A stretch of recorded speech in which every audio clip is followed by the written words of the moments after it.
Good evening, everybody. Good evening, all. Good evening.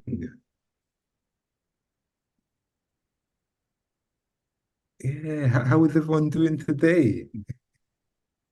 Hope everyone had a wonderful day as well. All this lovely rain or sunshine wherever you are. Hope you've embraced it and you've had a joyful day as well. Hmm. Reflection, huh? Ah, Reflection ah, on that one there. Yeah, Today we are going over the muscles, such a important system in our body. And I think the difficulty of delivering this presentation is you can go on and on and on. It's honestly endless. You know, the more you study into the muscles, the more you learn about it. So the trick is really keeping it as simple as possible, just to get you to appreciate the muscle system, but also just to make you aware of other aspects of the muscles that we're not always privy to. And even just doing the presentation, it was like, oh gosh, what do I add in? What do I take away? And it looks like it's going to be a part one and a yeah. part two. Is that how much And information that you gathered in that time there? yeah, well, Too there's much so time. You much. had too much time then.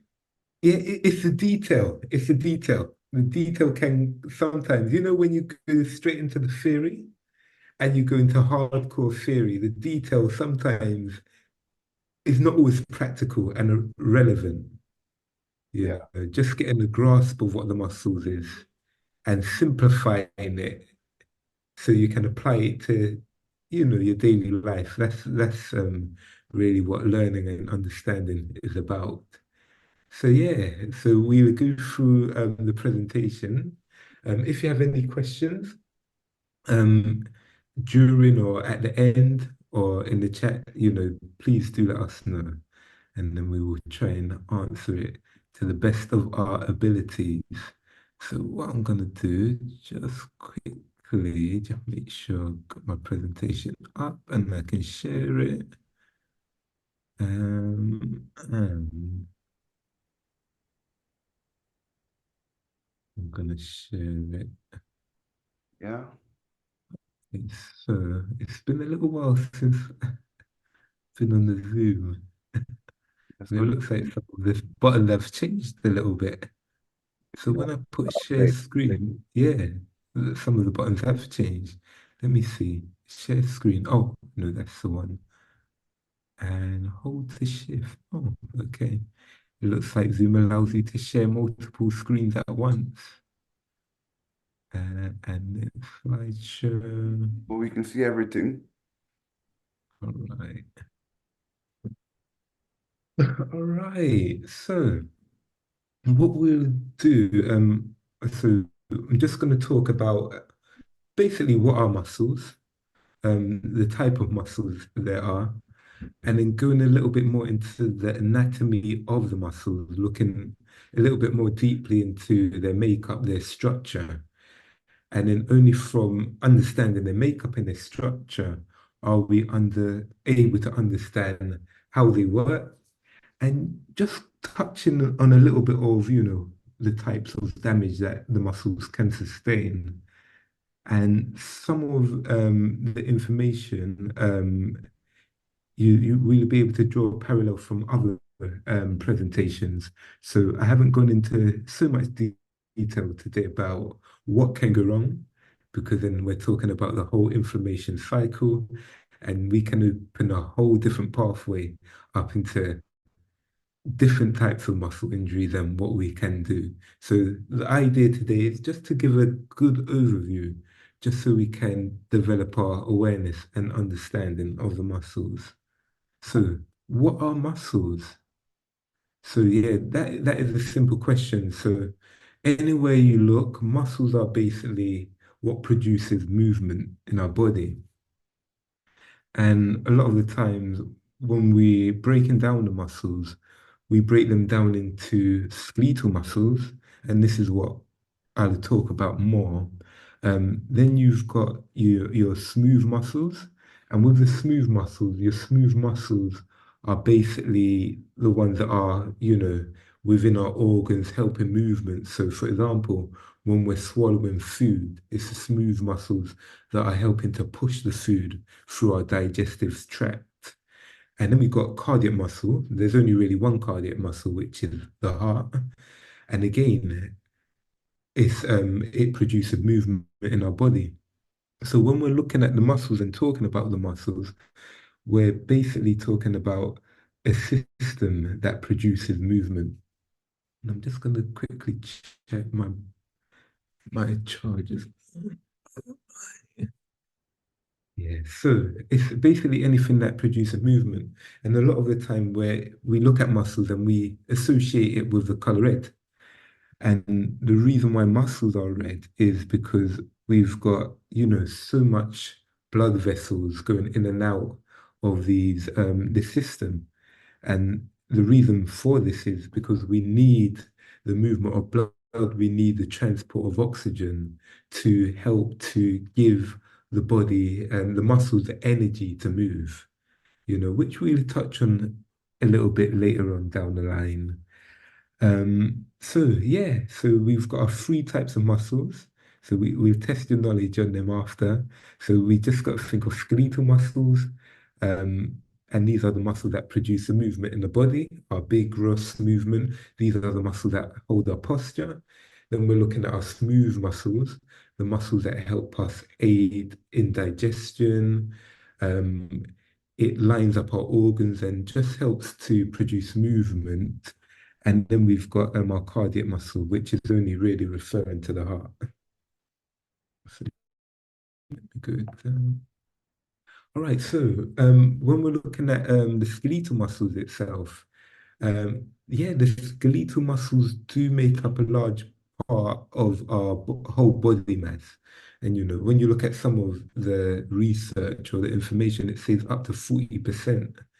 And it's no surprise that as we get older, we weigh less and our mass becomes less because this is where we have the breakdown of our muscles. But when we're doing things like weight training and when we're strengthening our muscles and keeping them strong and healthy for a longer period of time, then we don't have so much of these um, drastic diminishment of our weight as we age. And this is why any resistance training to keep the muscle mass is very, very important as we get older. Um, Also, when we're just looking at the muscles, which you can see here, they all have common features. So we've always got the muscle belly, and the muscle belly, as you can see, this is red, and this is again where most of the movements occurring. This is the part that needs a lot of blood vessels to give us our oxygen, so we have energy to perform movements. And at both sides of what we call the muscle belly, we will get the tendon. And the tendon has a different role. The tendon's meant to basically secure our muscles onto the bone. And they don't produce so much movement within itself because the movement's happening at the belly. And because it doesn't produce so much movement of itself and it's designed to be strong and very tough, this is one why it's tough enough to anchor onto the bone, but also two, it's the same reason why when we do get tendon injuries, why it takes longer to heal than the muscles. That's generally speaking, depending on what grade of injury, that's a whole different story. But these are the classical features. So we always got an origin, and this is the point from where the muscle begins, and then we got the insertion, and at this point, this is where we're going to get that movement. Yeah. All right. So just looking at the types of our skeletal muscle fibers, what we've got here, we've got the slow twitch, and then we've got the fast twitch. And as we can see here, right at the bottom, we got the slow twitch.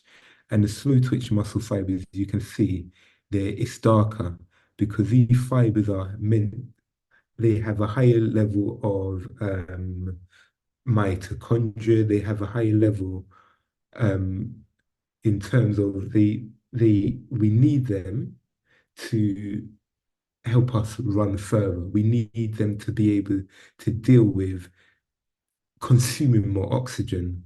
So this is the muscle fibers that we will see in our long distance runners. Whereas on the other side of the spectrum, we've got the fast twitch fibers, and this is where we can see more white. And these fibers are designed to be more explosive and explosive in a sense where it's not going to deal with the uptake of oxygen as much as the slow twitch fibers. Because with the slow twitch fibers, these are for more, task and people who develop more slow twitch fibers will be like the marathon runners. And we understand that these marathon runners are running for up to like, if you're really good, it's 2 hours. The rest of us might be more 3 hours, 4 hours. And we need basically the muscle fibers to deal with the constant absorption of oxygen and the constant utilization of oxygen so we can go on for longer. Whereas when you look at the fast twitch fibers, these muscle fibers are more explosive. And this is what we see in, our sprinters. And when we look at our sprinters for what they're doing, they're running at a very quick pace and they're not really, the fast twitch fibers are not really focused on the utilization of oxygen because it's so quick, you know. I mean, from the time it takes a sprinter to run, most of us can hold our breath in that same period of time. And again, when they're breathing, their breath is not, or their whole training process is not really to utilize oxygen, but it's just for the muscles to really contract at a fast demand. And then they produce a different byproduct, such as, that's where you'll get things like the lactic acid buildup, because that's dealing with when you're looking at the whole cycle of utilization of oxygen and production of energy, and the byproduct will be lactic acid if oxygen is left out of the equation. But that part, again, is a whole different story. And what I'm referring to there is what we call the Krebs cycle. And then you've got intermediate. So intermediate, if this is like your marathon runner and this is your sprinter, this might be your 400-meter runner. Yeah, but it varies and everything's on a continuum. So you don't get someone with all slow twitch or you don't get someone with all fast twitch fibers. Depending on the nature of the sport, everything's on a continuum. And then again, it depends on what muscle's being used.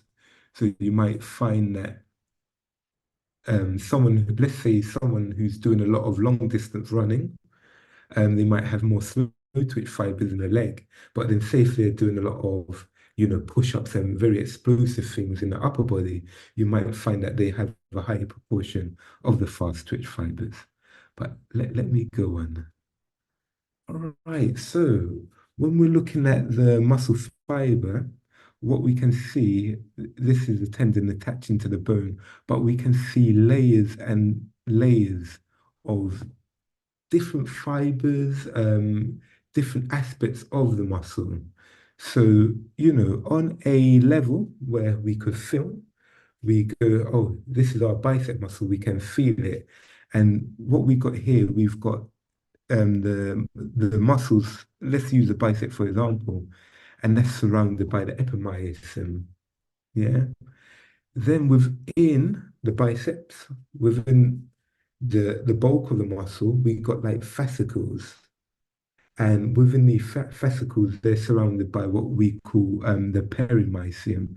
And sometimes you can actually feel, like, for example, if you've got an injury or a strain, a lot of the times you can feel certain fascicles becoming very tight.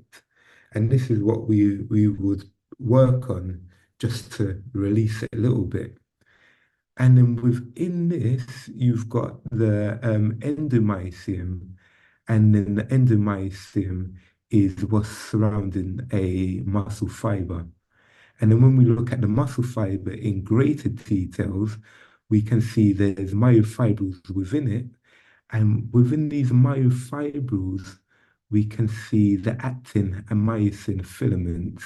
And these are the contractile units that where you can see that black bit here, which will be the myosin, and then you see the thin layer here, which is the actin.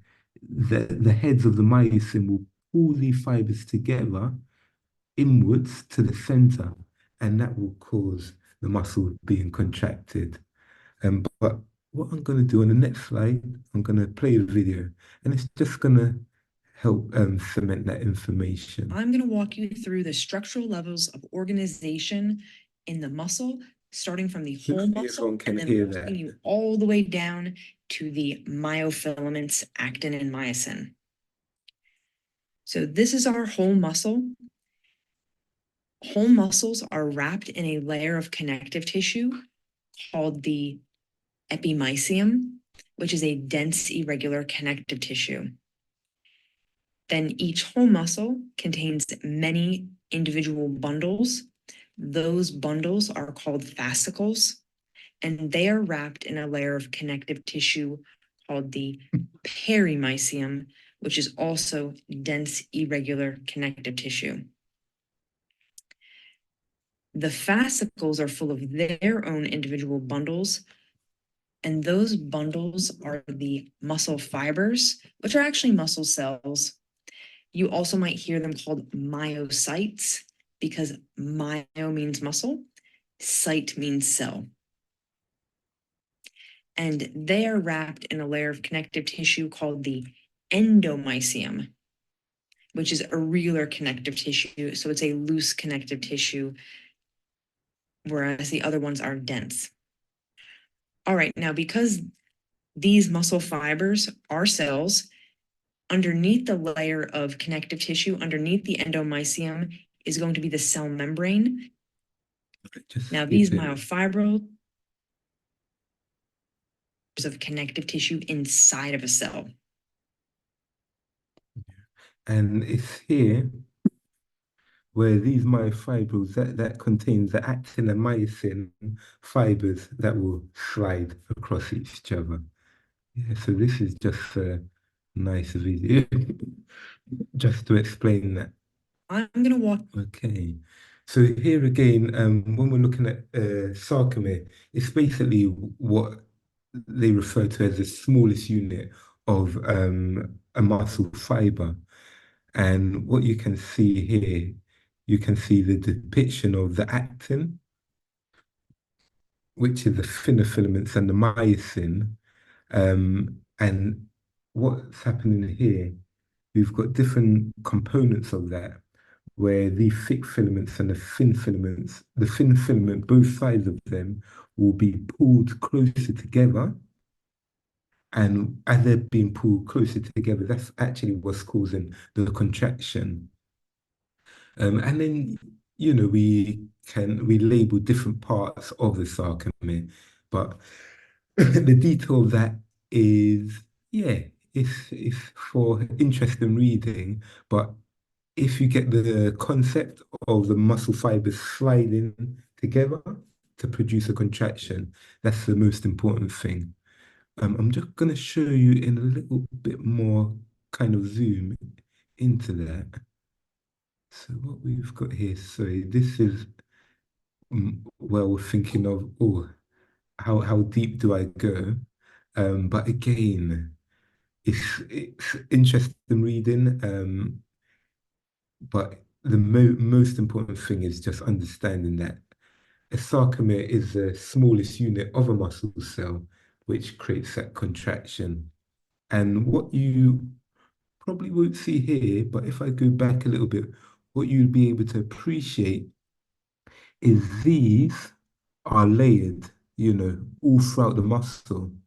And as they're layered, it's kind of like we're getting that whole global all of these, are side by side within all these bundles.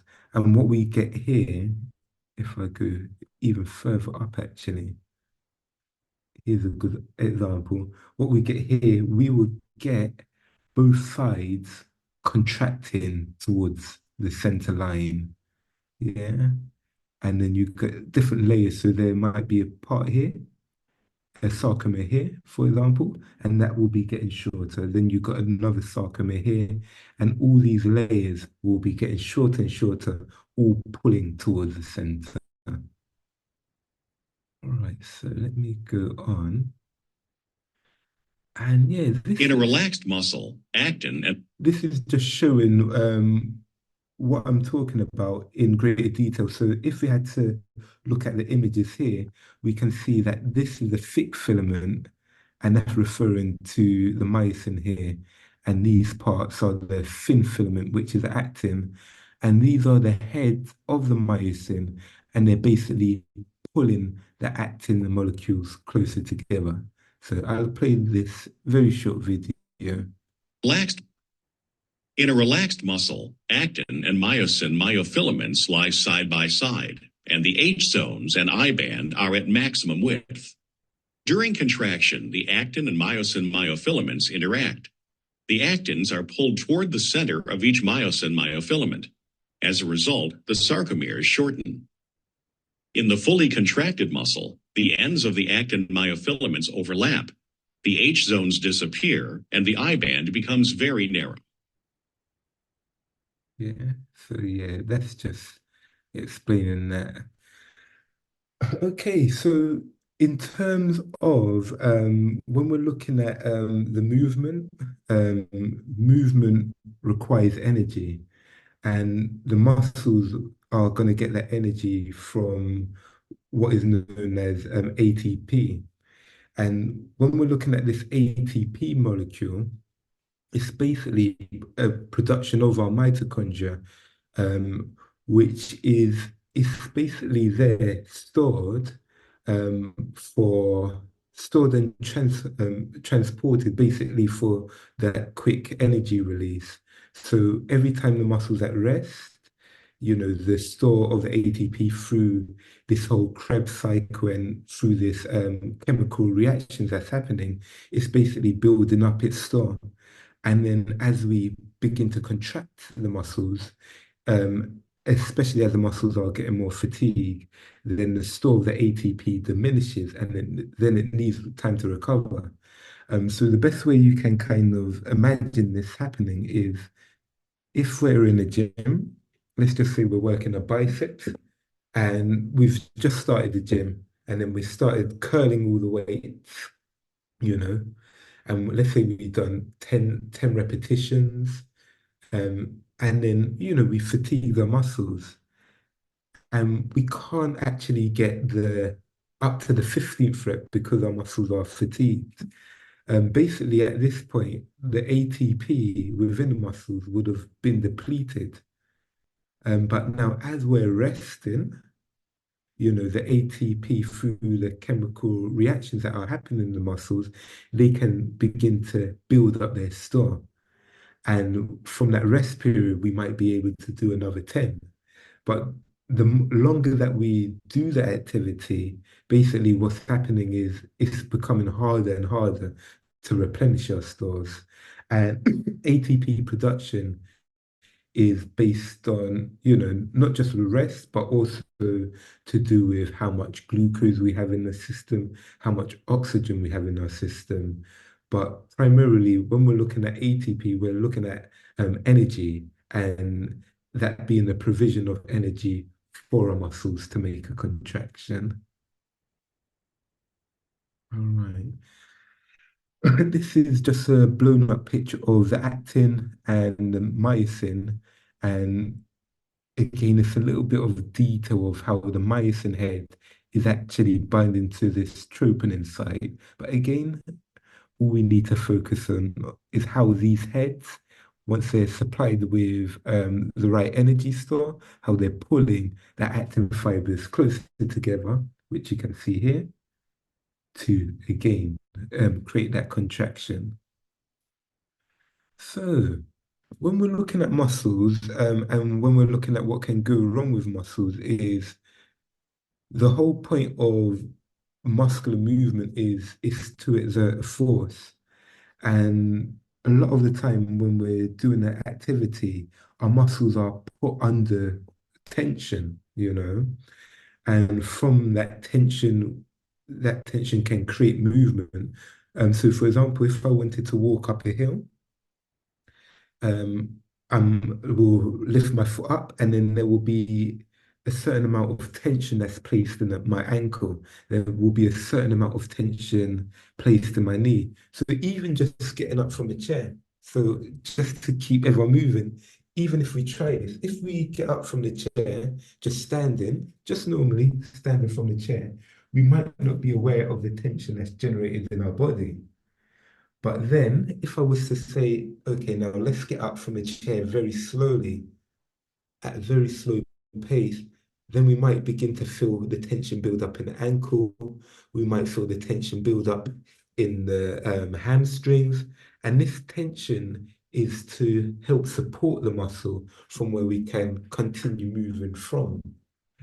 But what happens is muscles can only take a certain amount of tension. So for example, let's just say if we was running, jogging around the park, and let's just say if we done maybe, let's say 5 laps around the park, all of this will generate a certain amount of tension. The muscles will fatigue. The muscle will feel like it's overworked. It might feel like it's running out of energy. And now at this point, this is where we're more prone to injury. Now, let's just say we're used to running 5 laps around the park, and then we decide, okay, we just want to do 10. The amount of strain, the tension that's going to be generated in the muscle is going to be doubled. But our muscles might not be able to manage that. So every muscle that we have, it has a certain threshold. So, if you got your friend, let's say just to pull your arm, you might be stronger than that friend. So you might be able to withstand that tension, and you might actually be able to pull them. But there's only so much tension that has, and there's a point where, depending on what's pulling you or who's pulling you, there's a point where you can't withstand that tension. And when the force or the threshold or a force exceeds what our body or our muscles able to withstand, this is where we start to get some injuries. So when we're looking at this grade 1 strain, and so when we hear the word sprain is usually being referred to as an injury that's happening in our ligaments, but that's the word sprain, sprain. But when we say strain, or when the medical professional say strain, they're talking about what's happening in the muscles, and that will be sprain. And we got different types. We got grade 1, and grade 1 people might say, or we might say it's about 25% or less than 25% of the muscle being damaged. Grade 2 is up to about 50%. And then grade 3 is like a complete tear of the muscle. And again, when we're looking at these tears, grade 1, you might just feel pain. With a grade 2 strain, you might feel not just pain, but a loss of function. And in grade 3, sometimes with a complete rupture, sometimes people might not experience pain straight away at all, but then they will definitely get a loss of function in that muscle group. And so there's different risk factors for muscles becoming injured. And again, it's always we're thinking about what's causing the muscle to exceed its level of tension. And what puts muscles at risk is when we're doing anything which the muscle fibers are lengthening, yeah? So any activity where the muscle fibers are contracting, it's not going to cause a strain because the muscle fibers are close together. But any activity where you're doing which is lengthening slightly, then we're more prone to a strain. Yeah. So when we're looking at muscles, and this is what I didn't add into the slide, and this is one of the many things about muscles, which, the more you go into it, the more you can talk about. But every muscle has an antagonist and antagonist muscle. So we've got one muscle which is moving, and then as one muscle is moving, we get another muscle which is relaxing. But the reality of muscles, whether they're contracting or we perceive them to be relaxing, muscles are always going to be at a level of tension. If I isolate the muscle and completely rest on my arm, and then I bend the arm, then the triceps here are going to be in a relatively good resting position.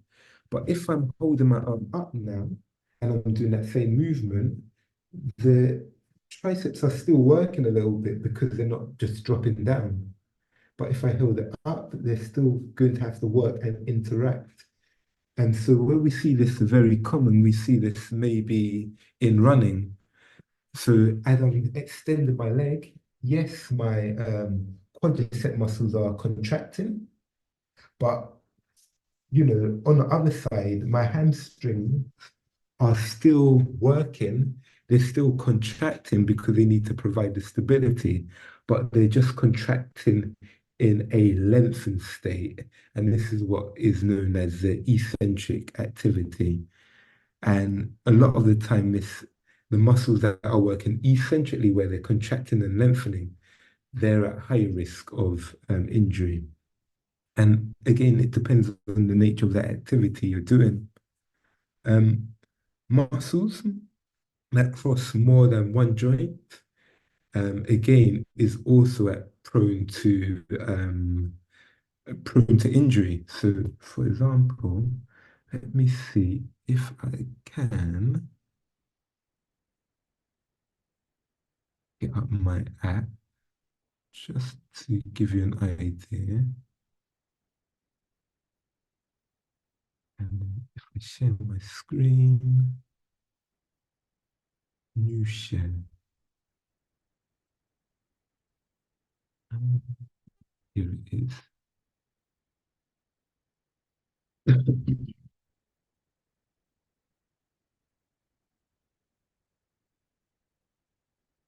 Okay, so let's look at the quad muscles. And this is what is being referred as crossing two joints. So when we look, let's look at this muscle here. So the VMO muscle. If I'll add the rest of them.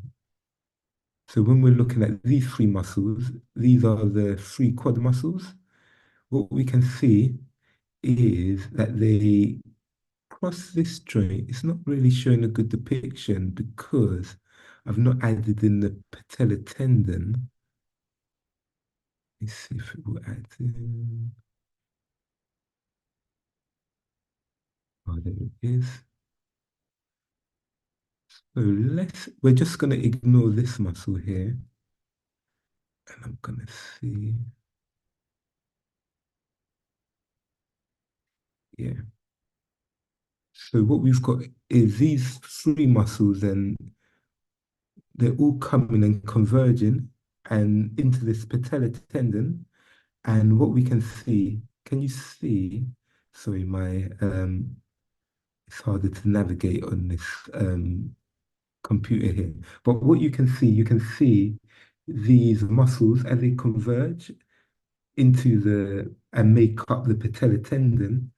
You can see it going across the knee joint into that tibia bone, and that tibia bone being the lower leg.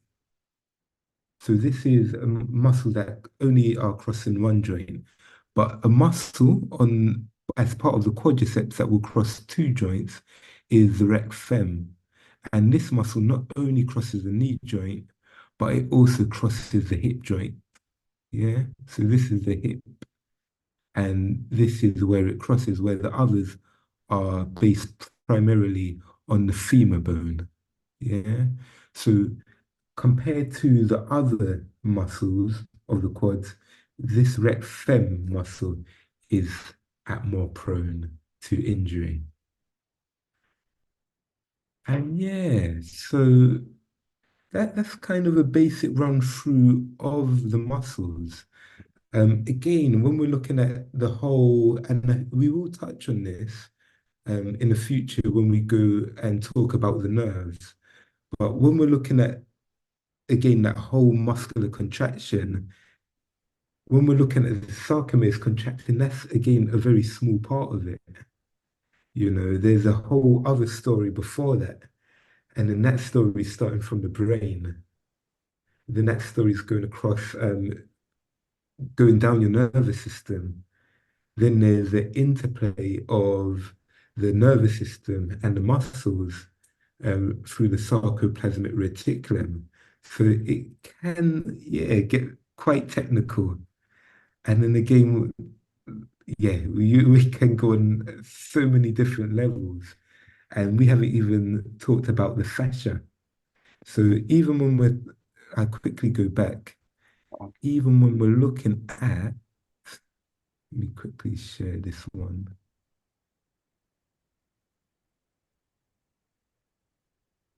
So when we're looking at the endomysium, I like this picture, you know, the fascia that integrates, you know, which is covering this muscle is also integrated with other muscle. And now we're talking about a whole, you know, you've got your whole lateral line, which is part of your glute medius, part of the IP band, part of the lateral components of your quads, the lateral part of your hamstrings, going down to your perineal muscles, going down to the lateral part of the ankle, etc. So yeah, there's so many different layers on this. And hopefully, just by getting the basic understanding of the take-home messages, which are there basically three types of muscle.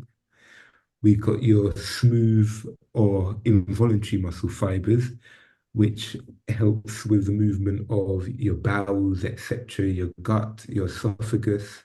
Then we've got your skeletal muscles, which produce some movement, which we've been mainly focusing on, and your cardiac muscle. So we've got the three types of muscles. And then when we're looking at the skeletal muscle, the take-home messages, you know, why are they red? They're red because they're rich in blood. They're rich in mitochondria, myoglobin.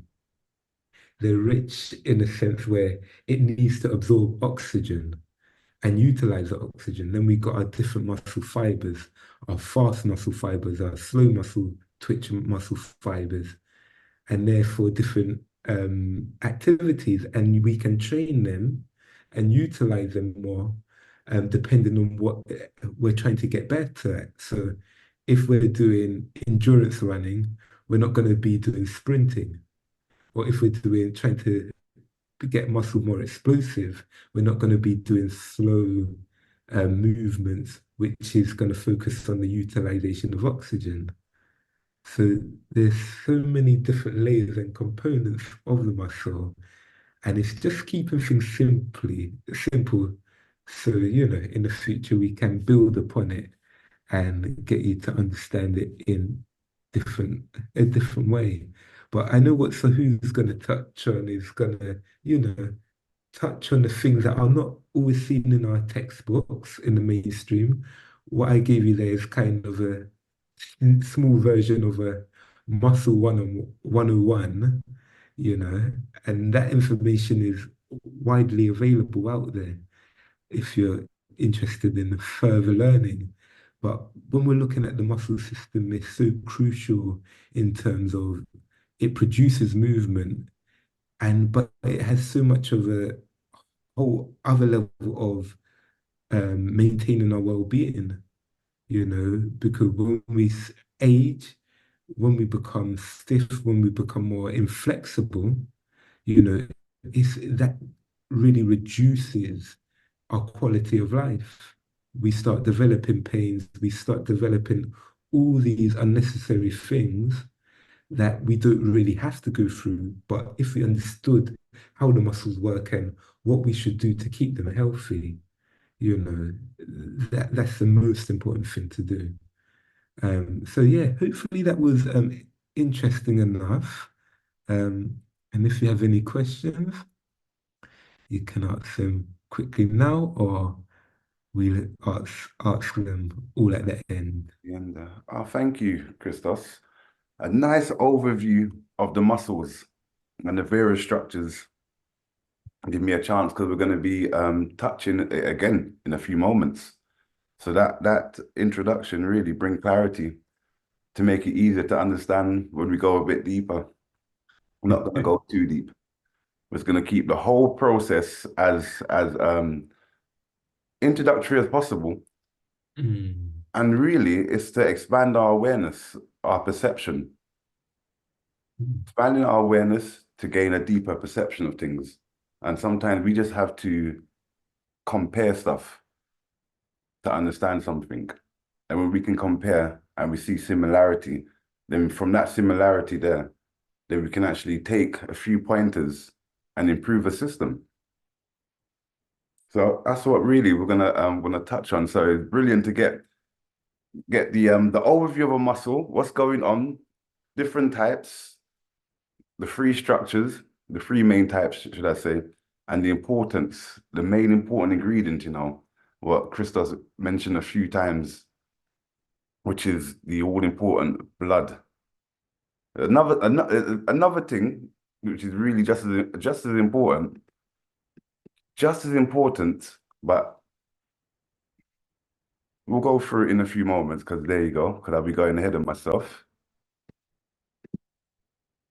Let's see, before we get into that, I gotta take all of that away first. Yeah, so don't forget, leave questions in the chat as well. Yeah, or we'll assume this is year one stuff for you. Isn't it? This is where we begin. This is the beginning of it all. All right, so as Christos broke down this whole muscle dynamic stuff. So in order for voltage to flow through the body, we require this movement of our structure. Voltage takes place through electrical flow in the body naturally, through different organs, through impulse from the brain, through our thoughts, through chemical activity. There is a lot of ways in which voltage takes place in the body. As we're talking about muscle specifically, and we did go into more detail about skeletal muscle, which is the muscle attached to bone, the ones that we use during activity, the ones we have conscious control of. When we're looking at this structure, then we're looking when we're looking on a deeper layer, should I say, we're looking at biotensegrity of a structure. And that is how in which muscle tendons and bone interact together to create voltage.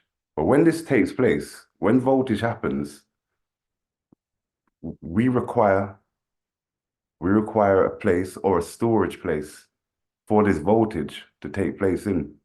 And we experience it as when we go to do activity as energy output, but the energy put out was taken from somewhere. And a lot of the time, it assumed that the energy is just coming immediately in the moment and being utilized. So we feel it, just as demonstrated a few moments ago. You go to stand up slowly and you feel the muscle switching on. You feel the power in that space activated. So these muscles ultimately come like batteries. They come like a battery. So we're going to look at this for a few moments. What is a battery?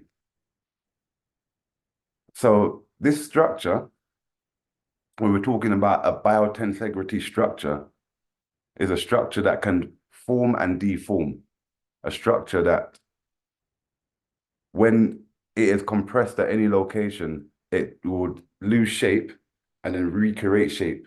But all that creates voltage. So in the human body, we see that between the bone and the muscle. The bone itself maintains a constant compression. And that compression there creates voltage. The muscle itself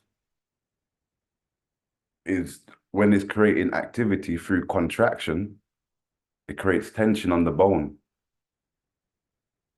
This fusion of tension between the bone and the muscle creates more voltage. But if this was the case, there'll be a lot of discharge of energy going on, even though it's micro voltages we're talking, or small voltage. So there is like additional going on in this voltage energetic process. So what is a battery? A battery, this one is defined as something that is contained with one or more cell in which a chemical activity takes place, and this chemical activity changes into electrical activity, this making it a source of power. So one cell in this case with a torch would be one battery. So we have two cells here. And then we have, but this is the modern day battery so we're going to go backwards. This is the modern day battery that we all come to know and love. We go back to 1800s when the first modern day battery was created. Then we have a similar process going on here, where we have basically three elements mixed together to create a battery. And this is similar to what we have in the human body, as Christos was just describing, when it comes to the microfilament. But we're going to touch that again in a moment. So we have what they call a Voltac pile, this 1800 device. This is just zinc, silver, and electrolyte, or a piece of paper with electrolyte. Each cell built on top of each other itself creates a voltage on its own without nothing additionally added to it. So as we are aware of what a muscle fiber is, or should I say what a muscle cell is. So a muscle cell is the same smallest unit of a muscle, and they link together. And they're on top of each other like bundles. That bundle there is like a cell. But we'll again go into that. So the electrolyte in the human body, that's the other thing that's really important, because we have the blood, and the blood has electrons, and the blood is also associated with the same water as well, or a large part of blood is water. And with that connection there, we have the electrolytes. And the electrolytes in this process is essential.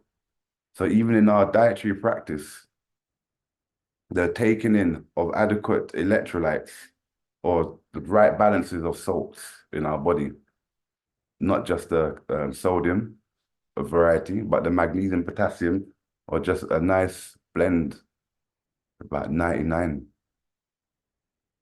Different minerals going on that we can work with to enhance the human body.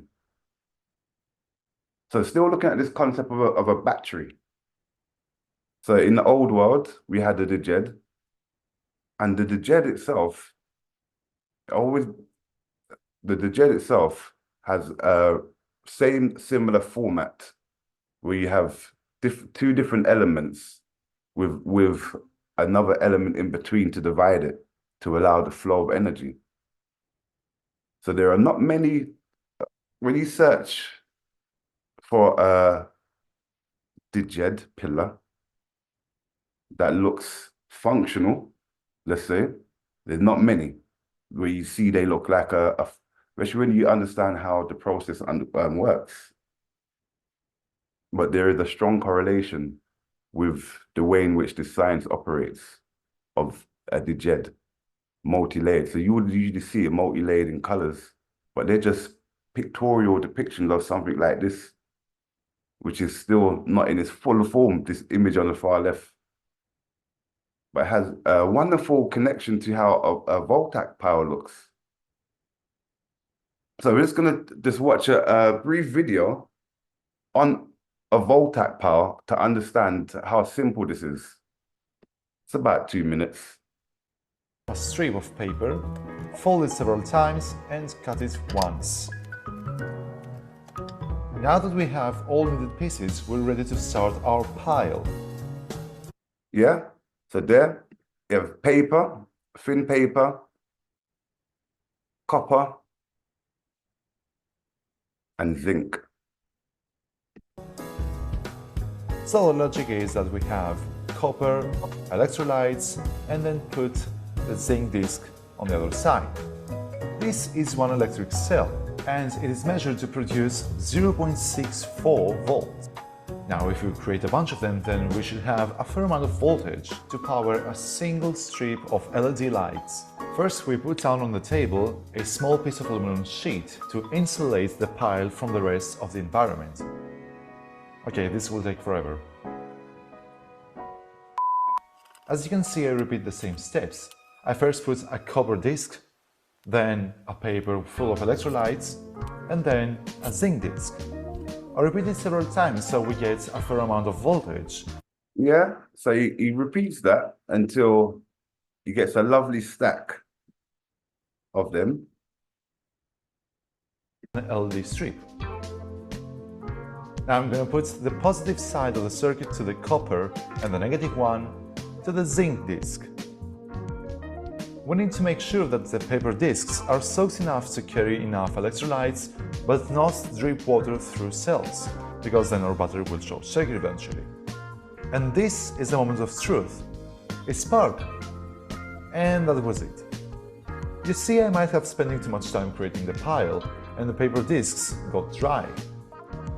This meant that not enough electrolytes were transferring from one side to the other of the pile, and the energy went down immediately. Made the paper discs wet again, and this was the result. We were able to create light from zinc, copper, and soaked paper. Well, seems to be as Today we're going to do an straightforward as that, to create a battery with these three elements that are flowing naturally in our body, in our muscles itself. We also have from the old world another example of a battery, which was utilizing an iron rod, copper, and a clay pot.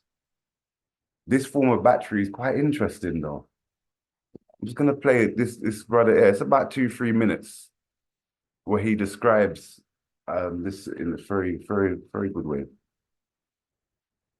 This recreation is going to be very similar to the original one. This is a clay pot, just like the Baghdad.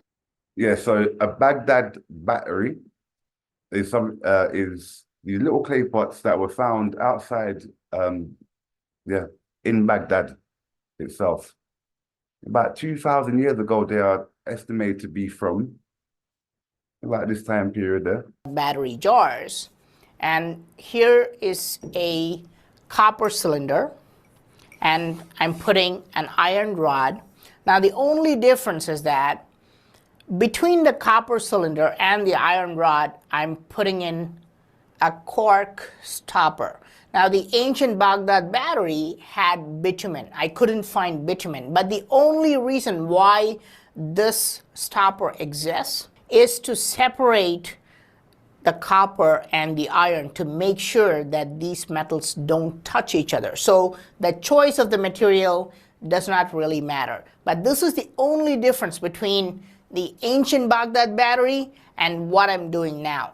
So you can see the setup, and I'm going to use this as another stopper so that it doesn't fall inside. The next step is to pour grape juice. So here I've made some grape juice, and I'm going to pour this inside.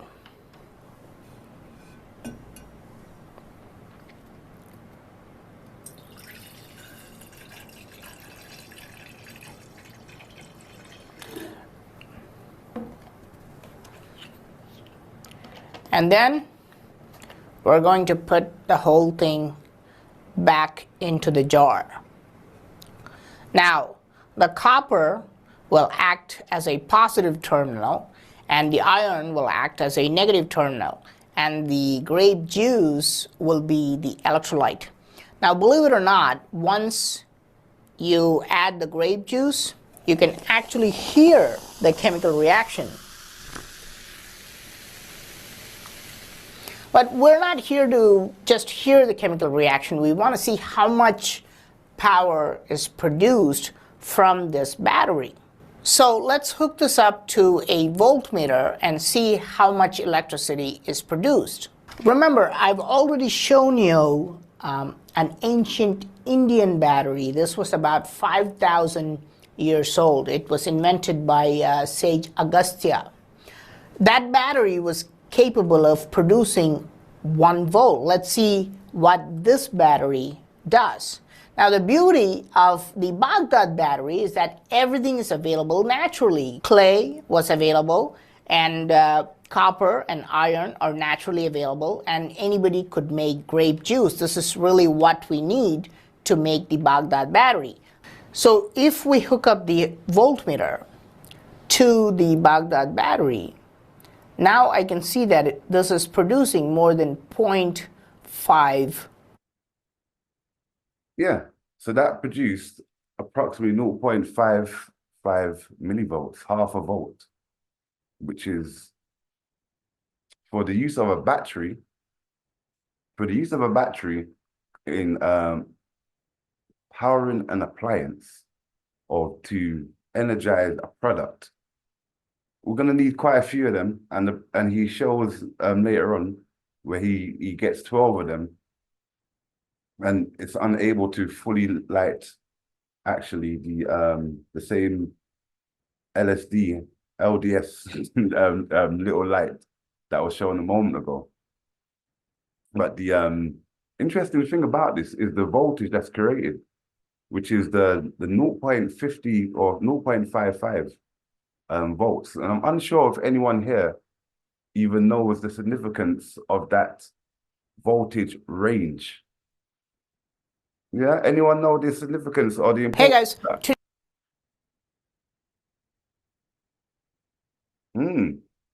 Because when it comes to, we have 2 ranges, 0.25 and 0.50, approximately. And this is within the alkaline range. But when our voltage is at this, we have the ability to regenerate cells. So that device there was vibrating at a vibration, really, that our body requires at a certain time. So it's interesting. I'm not sure how that device was even used, but it has a strong correlation with our cellular activity and the voltage that's required for proper cellular activity within muscles and within other organs and structures. And we have also the UNC, which was utilized. So batteries and voltage or electrical current work hand in hand. Like, you can't get voltage without a magnetic field also. So voltage, if you want a voltage to move, has to move through, it has to be generated from something. And that what is being generated from in the engineering world, in this mechanical side of things, would be called a battery. So the UNC had a similar quality where copper was also used to wrap around, and it was zinc as well, and then with layers in between. But the over it would create a magnetic, that just like the electric oscillator would create a magnetic field. It's really important now, this whole stuff we're going into about the electromagnetic field, or should I be more specific saying magnetic field? The magnetic field. Temple of Hathor or Temple of Dendera, where we find that this technology was displayed on the walls. Again, there's not too much clarity in this modern era of how or what it was being used for. But if the voltage was a micro voltage, then we know it was used for the body. And if it's reproduced and it creates a micro voltage, and that's quite clear. But if it creates a high voltage, then we know it could be used for appliances. Yeah. And we also have batteries that are rechargeable, where the cell reaction in the cell is reversible, which is like a muscle. We have a reversible activity within the cell. It doesn't just go one way, and it doesn't just deplete all the electrons within the electrolyte solution. It doesn't just do that. It's able to go back and forward, so it's able to be rechargeable. So we have a functioning unit, what we call muscle, which is really a battery, which is rechargeable through voltage. But when it does all of this stuff, this muscle cell, when it does all this stuff through activity and movement, we are constantly creating magnetic fields. So this myofield, this smallest unit. So the more of these we have together, then we have these cells building up together, then we can create greater voltage. And the beautiful thing is, it's arranged in a beautiful geometry, which creates or allows for greater potential for voltage.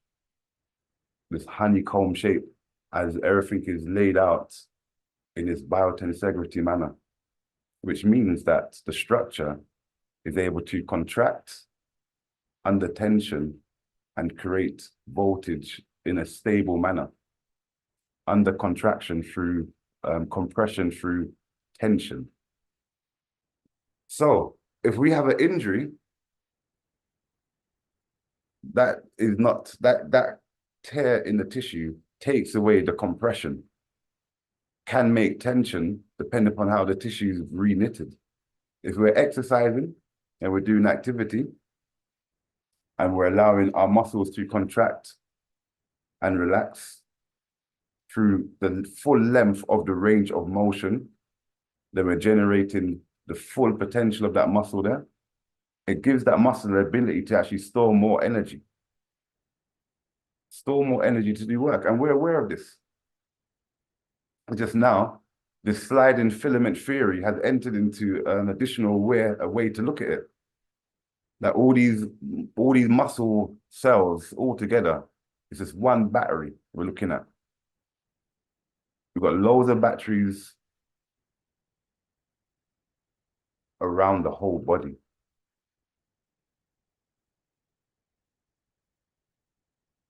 And then each nerve interacts as well. And as the story goes deeper in it, because we got the spindle as well, the muscle spindle that actually wraps around the actual muscle fiber. Yeah, so we're getting this. Hopefully, we appreciate this movement here from the brain to the muscle, along the nerves, to the actual muscle cell itself. The muscle cell, through chemical activity, receives the information and turns it into a voltage. And we can do work with that. And when we're looking at this as well, let me just play this. Because here we are looking at the far length of this is the actual tendon. When you go into more the center, when it comes out, you're seeing the muscle stretch. So it's like how when muscles contract, this sliding filament theory of muscles contracting, the blood vessels and the nerves and everything also expands and contracts. When we're discussing this idea of lengthening the muscles and lengthening the tissues, as we start to lengthen, we pause that in its most lengthened state, like here, how you can see that blood vessel there being stretched out and opened up. And the same with the nerves. Everything could be opened up in that space. That allows for energetic flow. And that's what we're gonna read. That's what we're gonna touch on in a few moments. All this stuff about battery, voltage, and electric flow, and creating a magnetic field is already an introduction into understanding how muscles are energetic pathways as well. And it's one of the hardest things, I think, to envision if you haven't felt internally the motion of energy. To visualize what it is, to say we have a meridian or a channel and it flows through the body, to guess where it is quite challenging. But we're moving through the space, and the space needs to be opened up.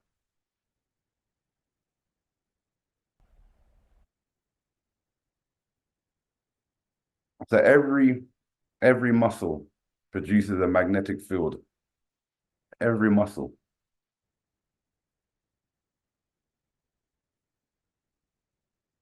So the human magnetic system works on electrical impulses produced in the nerves, which we've gone through.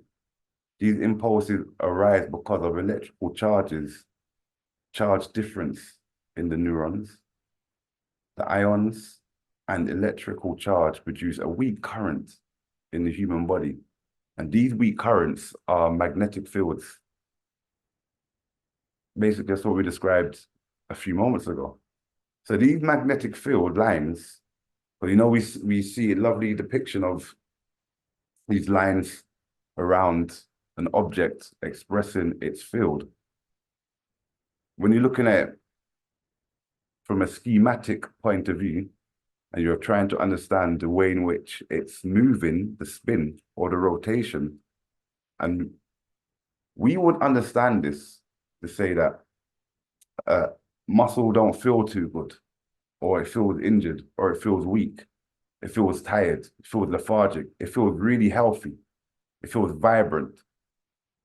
We understanding it through the voltage, the way in which the energy is flowing through it, but the way in which the field itself around is expressing itself determines the voltage or the electric flow. So we can read it from either side of the story. We can read to see if the muscle has the correct voltage to function correctly, or we can test the field to see if the field is flowing in the right direction. Yeah? So if the field is flowing or let's just say if the field is in a positive spin, positive, the arrow is usually up, is pointing upwards when we're looking at a graph or a table or a chart, which ultimately means that everything has been spun upside down, which has changed the rotational spin of the electron that is within the blood or the water that's within the cell of the muscle.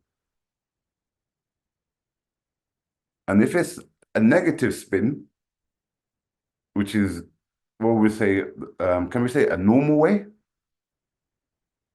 Then it's the north is above and the south is below, and it's orientated correctly. As soon as it changes rotation, it flips upside down, and we've got a poor flow of electrons going on here, or we've got an issue going on. So we can apply this to our body. So when we're practicing our meditation, and there's a few ways. Well, let's say we're introspectively assessing how we feel. how our general body feels. And then we can ask ourselves the question during that process, either in our mind's eye or by placing our hand over whichever part of the body it is. So let's say we wake in the morning, and when we wake up, we ask ourselves the question, which direction is my body spinning in? Because everything is spinning, everything is moving. And generally it's the first answer that comes up. And whatever this is, so if you're spinning, because it really depends, you know, and this is the main thing it depends upon. Because when it is spinning in a clockwise manner to the right, which is going to charge the body, if it's spinning anti-clockwise to the left, which is the discharge, but when you ask yourself the question and you say, am I spinning, is my energy system spinning to the right or to the left? When you get the answer, then you reverse in your mind the spin. So if it's going right, you say, okay, I'm going to spin my field to the left. And that's just to rebalance the energy flow. But if you wanted to increase it, then you will just reflect upon it and say, okay, I want to spin to the right. Or I'm going to spin to the left. And it all again depends upon if you want to increase your energy flow or decrease it. And this happens consciously through the muscle taking place and subconsciously. You have to get involved with this through the heart, creating its own magnetic field, pulsating out and affecting every cell, every skeletal and smooth muscle in the body. Every smooth muscle around an organ or skeletal muscle affecting our functional activity consciously. So I think I'm going to just slide through these briefly. I feel that we can touch this another time. So we have our battery going on in our muscle. We have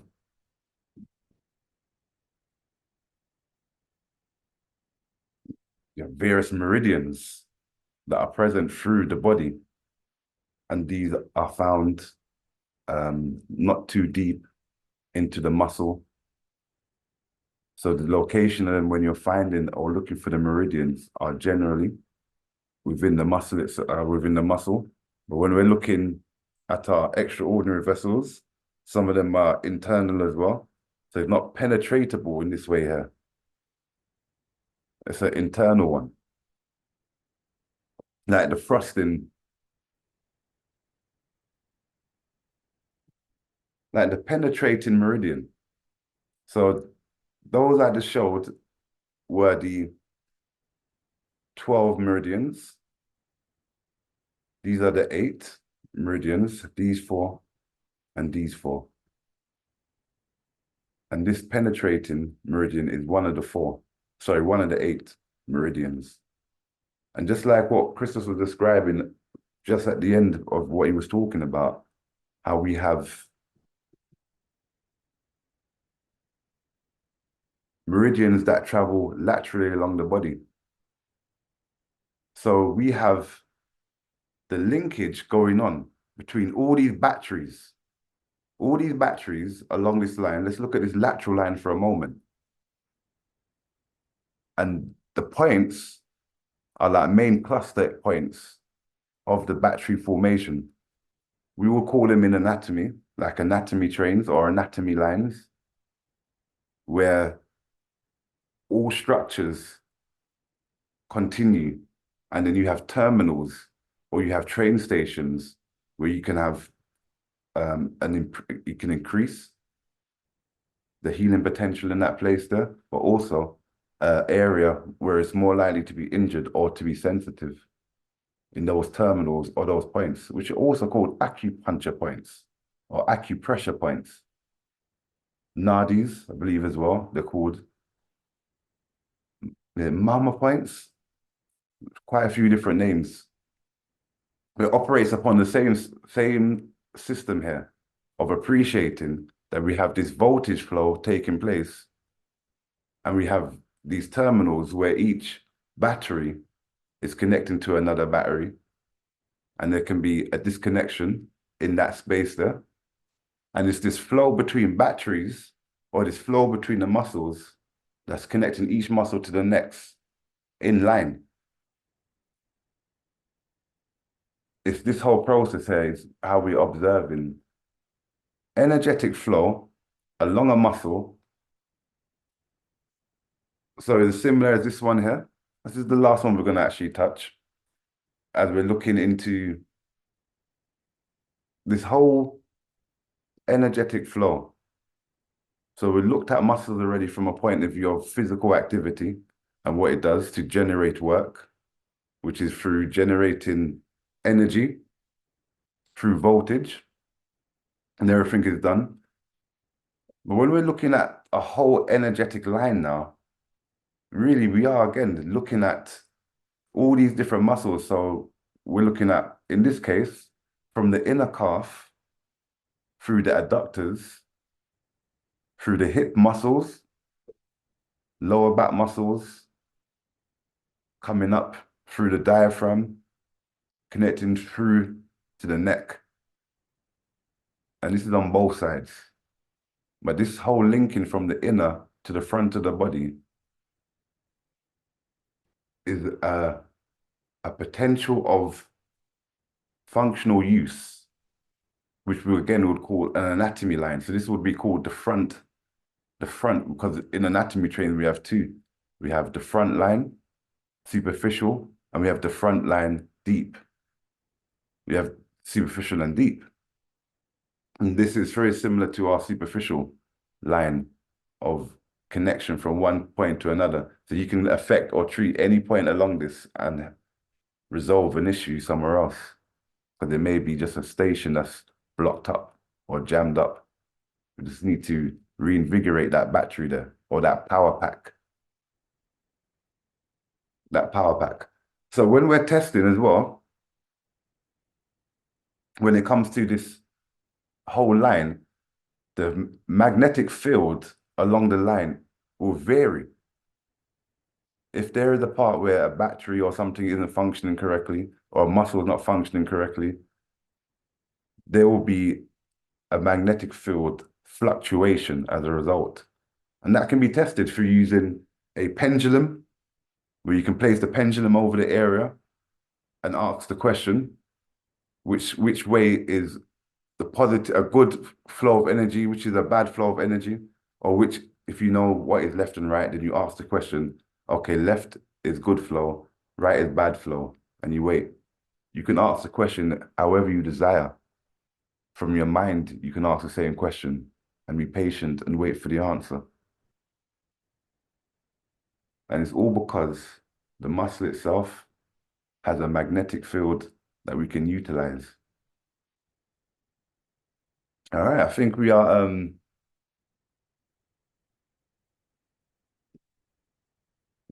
good, because we go deep into a bit of the old Yeah, no, that was good. That was good. yeah. Yeah. Is that how you're going on over there if you're save your eyesight glasses? Yeah, no, I had to put the blue light blockers on. Yeah? The presentation was giving you too much light. I'm telling you. Yeah. No, it was good. I mean, The battery. because a lot of the time we think of battery as something that has to produce a lot of power.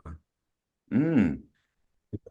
Um, and it's just power. You think of battery packs, power, power, power.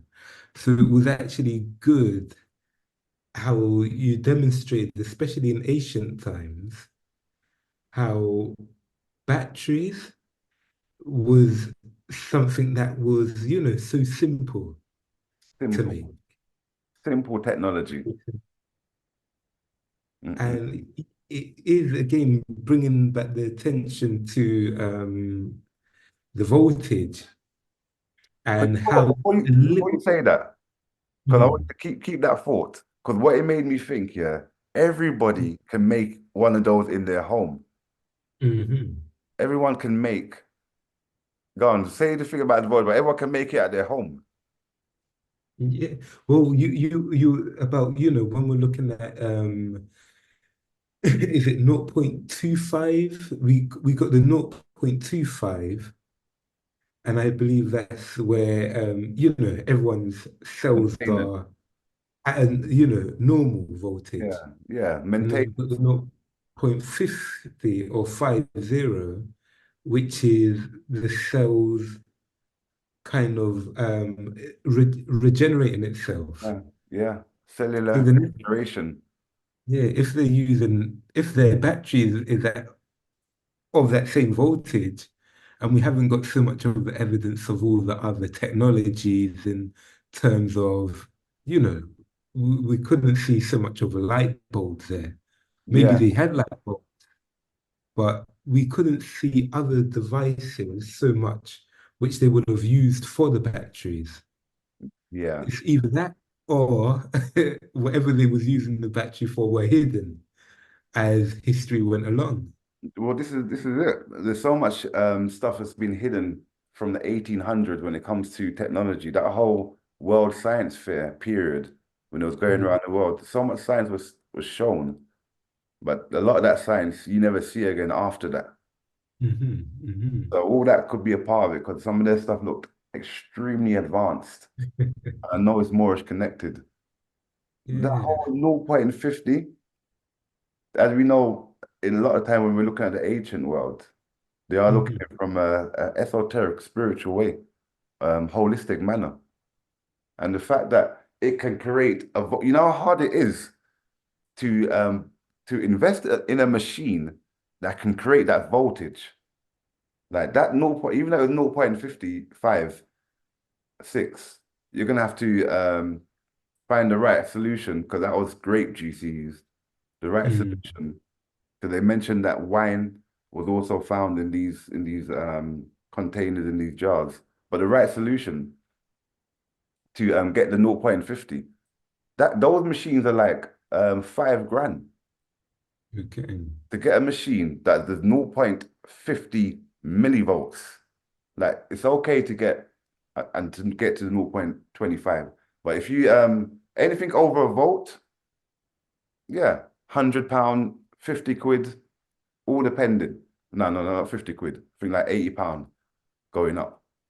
Mhm, But when you're looking at the below the voltage of 1 volt, it's near impossible to mhm, buy it affordably, or should I say cheap? It's a more expensive technology. So when I saw that, I'm like, wow, look how cheap that is. That is, especially when you understand what the potential is. mhm, mhm. It's like how now would you use a device that can produce that voltage? You'll have to attach it directly to the area. Yeah, yeah, yeah, yeah. So, and yeah, I mean, then you can correlate it to the body. And we know, like with ourselves, we're not sending sparks everywhere. We're not moving and illuminating all the lights around us. Oh dear. And so this energy is almost like the energy is so small when you measure it within the body, but then so abundant at the same time. It's true. And that smallness and abundant is almost feels as if there's a lot of it, but it's under a radar, Yeah. you know. And then when we think of it, we're moving, we're animated, moving more than anything else could move, the way we think, the capacity, and when we compare it to the external technology that we create, there's so much of this hidden aspect of this energy or this power or this chi Mm. that we have contained within ourselves, where, Yeah, it's you know, interesting. it's really interesting. It's true. You say that we hold our body operates at a low voltage, but we can create a high voltage with all Mhm. the units coming together. Yeah. That's unlocking a serious level there, what you just mentioned, you know. The Yeah. ability to utilize the whole potential of the body, Mhm. yeah, to release a voltage consciously throughout. I suppose that's meditation, isn't it? And chanting. Mhm. And yeah, I mean, again, like, so when we look at the voltage as well, because we can see, you know, when we deal with, I'm wondering if I got my chart here, if it, or if it's hidden, So any but questions while he's looking for that? Any queries about this whole battery muscle, this wonderful stuff here that we're unraveling? It's unraveling it. And as I said at the beginning as well, it's like we're looking at things that are similar, correlating stuff, the law of correspondence, to gain a deeper understanding.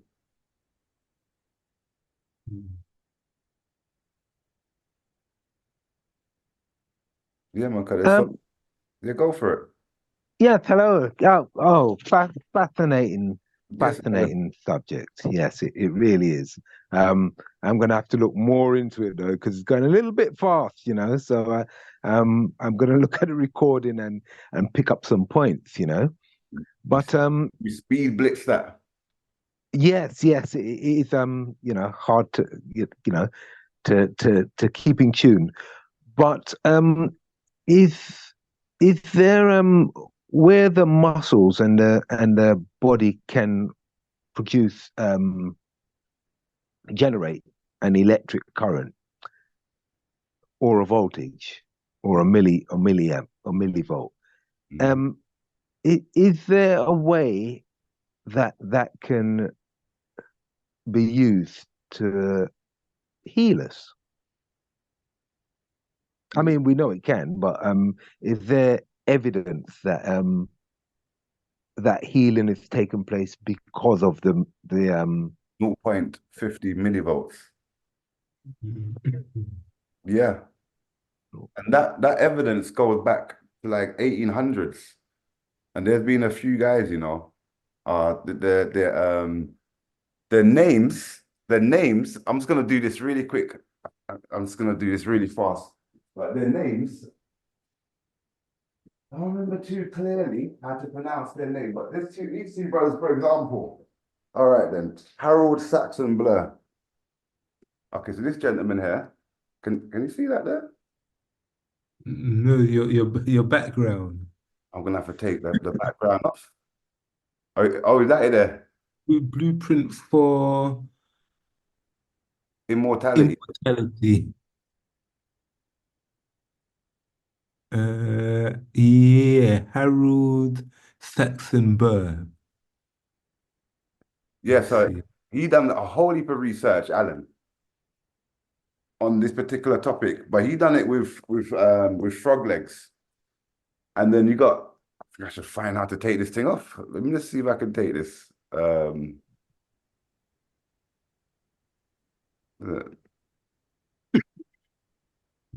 yeah. And is this name, you know? Sorry, is this name was the reason why. But Albert Senchi Georgie, yeah, can everyone see that? yes Uh, and energetics. Bioenergetics. then Yeah, and yeah, this brother as well. He also yeah. goes through that stuff. Other than Jerry Tennant, which is the most modern person who everyone's very aware of. Yeah. What was the surname for the Georgie guy? Albert Sen. Right now, you got me pulling the so also this gentleman. There's a lot of research. Alan, hold on a second. The Georgie. G U Oh, I can see better without the glasses, funny You enough. know what I mean? No. Albert. So, Oh, yeah, this brother, Dr. O. Becker, so him, Dr. O. Becker, because I used to think that these two guys were the same as Deep. But this gentleman here, O. Becker, and then the last one, hold on a second, because he's got a few books, this gentleman here. But this is the one that everybody this is Oh, Jerry Tennant. yeah, this is the modern era. So Yes, basically I've heard him. it's built on all these guys' work and put into a nice manual for good understanding. So really, his research didn't start with him.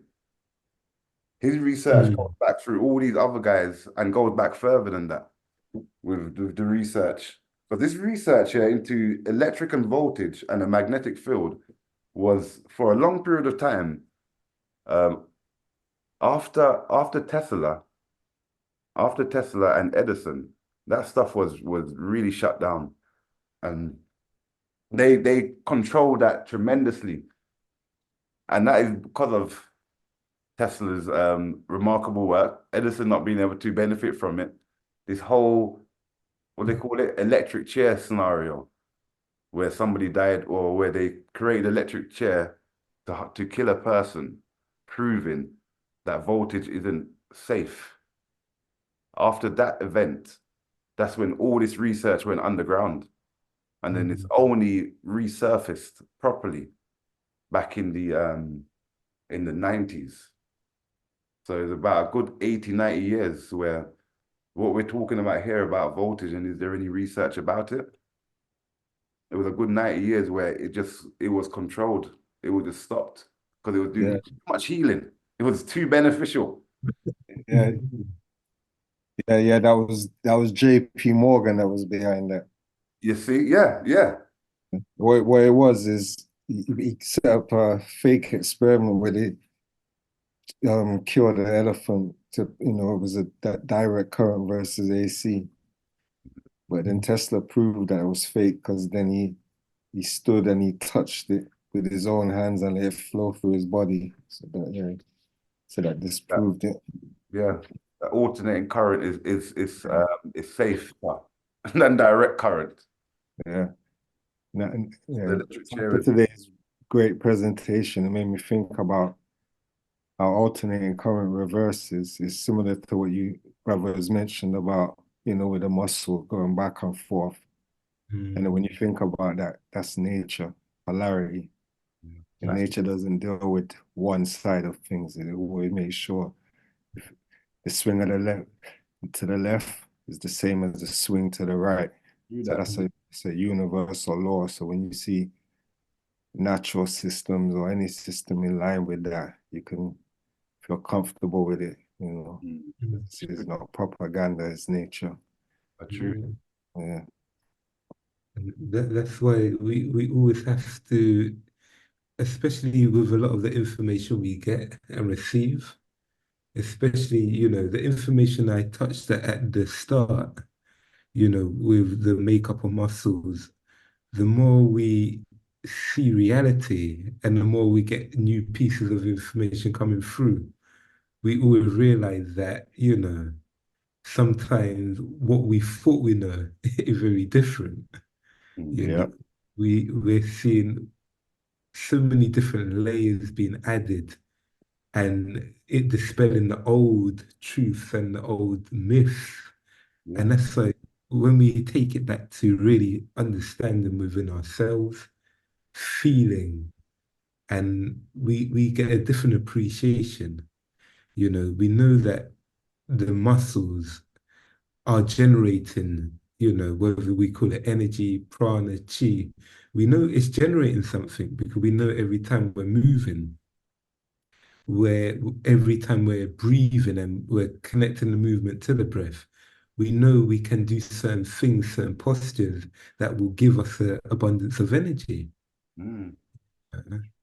So, yeah, the information will always change.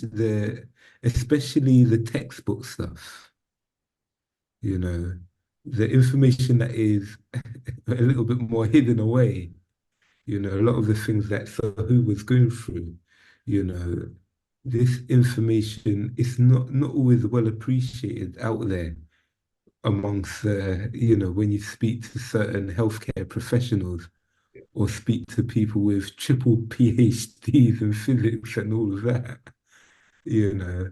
And it's again because there's the marrying of the what they know and what they understand from experience. But It's just also, part of it is their investment, isn't it? When you've done a PhD or you've gone to that level, maybe a professor, you've invested 15, 20 years of thinking a certain way. And most of people can't think no different because they become rigid in their thought. So they'll defend.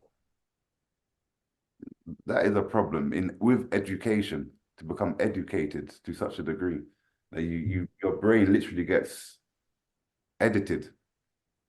But then when we're on this other side and we're using the creative side of our mind, there's a whole different thing, a whole different process going on. And you realize that the same conclusions are being drawn when you are looking within yourself. Yeah. So when you look at two people who are looking within themselves, a lot of the times they're gonna make similar conclusions. And this is what we see in the very creative people out there, whether it's the way they deal with movement, whether they deal with the music. I mean, look at this, I forgot her name. Is it Simone Biles or even another one before her? Certain moves that were invented in the ice skating realm that had to be banned. Yeah, I can't remember her name. The sister before the ice skating. I think it was before. Yeah. But again, you're looking at something performed at such a high level where, there's only so much ways you can produce something at a high level. And when you're tapping in and you're creating and you're really understanding, you can get two people from different parts of the world. And I think this is what was happening in the medical world, where you had people who were separated in time and space, but then they would utilize certain therapeutic techniques Yeah, to, definitely. achieve something for the body. You're talking about modern Where, era. You must be talking modern anyway. I mean, I'm not so much modern. I mean, it's ancient. It's just different time periods. That's a challenging one because that's like what's that? That's like the 100 monkey conversation. Yeah, In exactly. that you do one like that's what you just described, isn't it? Mhm. But I don't think so though. There's too much evidence that shows that there is a source, and from the source, it spread out, and from that spreading out, different areas Yeah, developed, it's the same continue thing. certain things later on in that. But it seems Yeah. like it's not the straightforward to say that that human being over there done that, and they both done simultaneous No, things. no, no, no. But what you're saying is the same thing because it's still the ability to tap into the source. Yeah, yeah. Because you know what it is? There's just too many evidence of from let's say from if we go more recent, ancient Kemet and of the priests that would have to train up to a certain period of time or spend um the 40 years of study. And then these after studying for the period of time and learning the sciences, then they will spread out and travel. And once they've traveled, who knows how far they go. But this is before the flood. This conversation has been going on and happening after the flood, this similar kind of situation. When it's before the flood, Turkey has a really good example of this. Before what do they call it? The Dryas, this great flood that took place about 10,000 years ago, where they estimate that somebody came and basically set up the site with pre-known knowledge and gave reference to the stars and the movements. But there are these examples. Temple Go Tepe the Gotepi. What's that one there again? The Gotepi temple? Um, I'm sure somebody knows the Gotepi or something can correct my use of the pronunciation of the temple in Turkey. Gotepi. Yeah. But it's that temple anyway, where we have that example. And there are many places that have this example of things being built up or knowledge coming in. And in this era, it's referred to as aliens, but there's also enough evidence to show that it wasn't aliens that's going on here. And it is highly learned individuals that are actually traveling around the world and building up civilization in the ancient world. That's why when you say that, I'm like, it depends what you're talking about. Because it seemed like the basic foundational stuff was from one source. And then it seemed like everyone just developed it. yeah, I mean, gosh, what I'm saying, there's so many different layers, isn't there? That's And exactly exactly. but I mean, with basic stuff, with some of the basic stuff, like for example, breathing, one just has to observe nature and see how to breathe. One just has to remember how to relax, and then they will automatically know how to breathe. So I suppose it depends on what's being talked about or the example, but you see it more when people definitely have that time to really understand and feel. It's kind of like being very aware of the senses. And this is when you look at all the health conditions, all of these health conditions that you see or that we experience, we see a lot of them have manifested because of the result of just people being unaware of themselves, unaware of how they're feeling. I mean, when I speak to the stroke patients, it didn't just happen like that. They missed the signs. They didn't pay attention to the signs. And the signs weren't just one or two. The signs were constant, constant, constant, constant, constant, and it brings awareness to even myself, because I'm like, okay, let me calculate this feeling and this level of stress in this environment. Let me multiply of how I've been feeling over the last 2 years in this environment. Let me times that by 10. And a lot of the time when we become aware, it's leading to problems. Before we become sick from whatever we're doing, there's this negative energy depletion that will be happening long before one becomes, even just mildly unaware. Batteries start disengaging. But again, what do? We say, okay, no, we have to pay the bills, we have to get out, we have to work, we have to do this, we have to even fulfill some of these unnecessary engagements.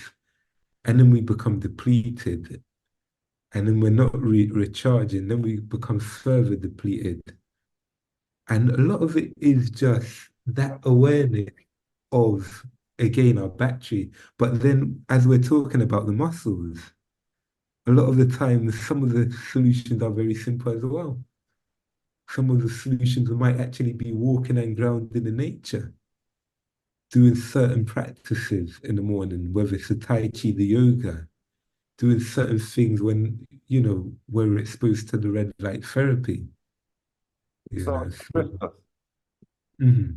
yeah, so before we finish up here, you want to mention anything about the old zinc? The what? The zinc. As the question was asked, what mg strength zinc supplement do you recommend? I know we're not dietitians here. Yeah, I mean, Also, because copper, it's interesting because we're looking at the potential difference between the two metals or elements. The potential between them is what creates a voltage. mm, I mean, in supplements, I mean, again, as a dietitian, I wouldn't necessarily, I would say, you need to, one, be holistic. But me personally, I mean, I like the maca powder. That's a personal choice of zinc. I believe, I think ginseng as well, because I'm looking at more zinc from a kind of, that male repair kind of, Yeah. muscular workout, breakdown of tissue. So for me, it's maca powder that I like to have in the smoothie and that. Interesting. I've never really worked in maca powder. Right. Why, you use anything for copper directly since you're on a Nothing directly for copper. I don't know how much spirulina has to do with copper, but yeah, it's just spirulina and the maca powder for me. yeah. Medium, I would try and it's more the vegetables, the dark green leafy vegetables, personally. But then it does enter us into the Dr. Sabi reality of electric food, Hmm. the right balance of food, as you said, balancing your minerals appropriately. Yeah, yeah. And yeah, and this is why when we're looking at the minerals, we can see the minerals in the soil is a direct composition of what the minerals in our body should be, you know, and this is direct. So I forgot that number for it, but let's just say if there's nitrogen at 21% in the ground, you know, we should have that 21% in the body as well. Hmm. And this is why it's very important that the land we're on, or what they say is eating food that grows in the environment. And I think I don't know what I was watching, but definitely someone coming from a more holistic aspect of health. But they were saying something like, which, yeah, I quite agree with them. You either eat the food directly to the land or the food directly related to the land of, where your people are from. And these are like the two kind of main, just a rule of thumb that one should follow. Because yeah, not all the time is the food of the land conducive anyway.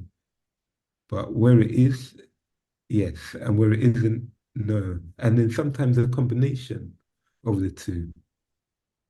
But yeah, what we intake, especially from a mineral level, I'm not talking about vitamin level, but mineral level, because the minerals are the inorganic stuff that, our body can't absorb per se, but it's what our body, utilizes for other things. And it should be in direct correlation to what we have in the earth or the natural earth that we're on.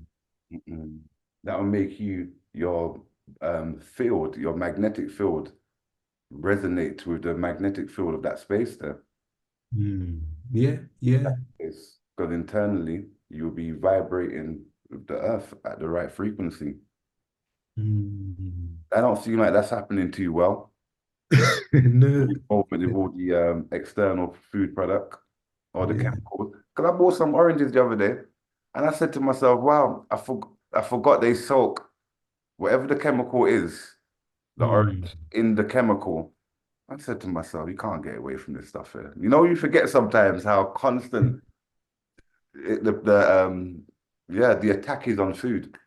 Yeah, yeah, yeah, yeah, Constantly washing that stuff out with vinegar and these things here. yeah. I All right. mean, Yeah, yeah. I miss seeded grapes. Not find them no more, man. Oh man, and someone was telling me about there's a market that you can get them in Croydon. Forget the name, but I Mm, myself I have to get back into my seeded grapes. yeah, Mm-mm. Those yeah. are Because healing. it's amazing how much people don't think like if it ain't got a seed, then where does it come from? Yeah, Everything in nature is from a seed. So if there's no seed, where is it coming from? A lot of people just let that just bypass their consciousness. as well. Mm, We get trained yeah. to get past that one there. Mm. And not even thinking that a seed has a certain, was it manganese? Manganese Mm. found in a seed, manganese. If if Right. if the fruit don't have or the vegetable don't have a seed present, then that mineral is missing. Mm. Manganese. So that's vital, that one there, for growth. Yeah, and development. Missing. Mm-mm. Well, we'll be back in I won't say 2 weeks, but at the end of the month, Mm. we'll be back in about 3-4 weeks' time, going through our next topic. Do you remember what that is, Christos? Yeah. So the next topic, gosh, you know what? A part of it, I know I said we talk about the fascia, but it could easily be the nervous system. All right, well, we'll let everybody know when that clarity come out then, because yeah, we put that one down and send it out in a few weeks' time, and we just carry on growing our awareness. Mm. So if there's no more, Yeah, thank you very much. Much appreciated. Much appreciated. yeah, hope we get a deeper insight into the muscle and the muscle potential. Mm. Muscle potential and the whole thing about a magnetic field as well. There's a lot going on. I Uh, think the good one. thank you everyone for joining us tonight, and we shall catch you next time. Yeah, last Thursday Peace. of the month. Peace. Take it easy. Peace. All right. Excellent presentation. Thank you very much. Thank you. All right, everybody. Okay.